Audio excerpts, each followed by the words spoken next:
আপনি যে আকাশ দেখছেন তার শেষ কোথায়? মহাবিশ্ব আসলে কতটা বিশাল? প্রায় 1400 বছর আগে কোরআনে কি বলা হয়েছিল? কোরআনে কি মহাবিশ্বের কোনো গভীর ইঙ্গিত আছে? মহাবিশ্ব কি স্থির নাকি পরিবর্তনশীল?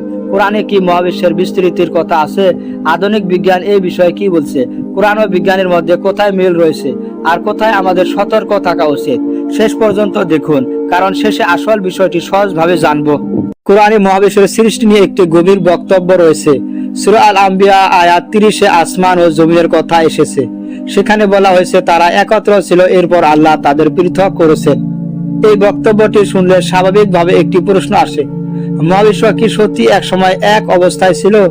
আধুনিক মহাবিশ্ববিদরা বলছে মহাবিশ্বের একটি প্রাথমিক অত্যন্ত ঘন ও উত্তপ্ত অবস্থা ছিল। এই ধারণার উপর ভিত্তি করেই তৈরি হয়েছে বিগ ব্যাং তত্ত্ব।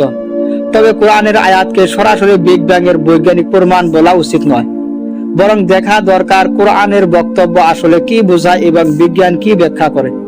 কিন্তু মহাবিশ্বের সৃষ্টি নিয়ে কোরআনের আরেকটি বিষয় আরো বেশি কৌতূহল তৈরি করে। আমরা অনেক সময় মনে করি মহাবিশ্ব হয়তো স্থির অবস্থায় রয়েছে, কিন্তু আধুনিক জ্যোতির্বিজ্ঞান বলছে মহাবিশ্ব প্রসারিত হচ্ছে, অর্থাৎ দূরবর্তী অনেক গ্যালাক্সি আমাদের থেকে দূরে সরে যাচ্ছে। এই ধারণাটি আধুনিক বিজ্ঞানের গুরুত্বপূর্ণ একটি আবিষ্কার। কোরআনের সূরা আয-যারিয়াতের 47 নম্বর আয়াতে আকাশ নির্মাণের সঙ্গে একটি বিস্তৃতির অর্ধবোধক বক্তব্য পাওয়া যায়। এই আয়াতের ব্যাখ্যা নিয়ে মুসলিম আলেম ও গবেষকদের মধ্যে আলোচনা রয়েছে। তবে কোরআনের এই বক্তব্য নিয়ে চিন্তা করলে মহাবিশ্ব সম্পর্কে নতুন প্রশ্ন তৈরি হয়। রাতের আকাশে আমরা যে কয়েকটি তারা দেখি, মহাবিশ্ব তার চেয়ে অনেক বেশি বিশাল।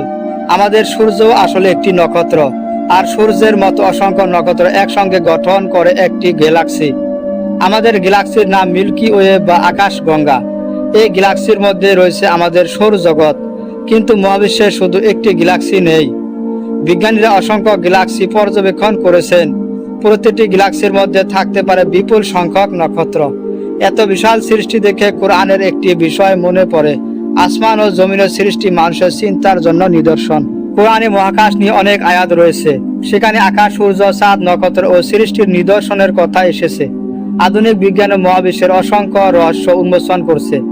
কিছু বিষয়ের মধ্যে আকর্ষণীয় মিল নিয়ে আলোচনা করা যায়, তবে প্রতিটি বৈজ্ঞানিক আবিষ্কারকে জোর করে কোনো আয়াতের সঙ্গে মিলিয়ে দেওয়া ঠিক নয়। কোরআনের মূল উদ্দেশ্য বিজ্ঞান বই হওয়া নয়, বরং মানুষকে আল্লাহর সৃষ্টি নিয়ে চিন্তা করতে এবং সঠিক পথে চলতে আহ্বান করা।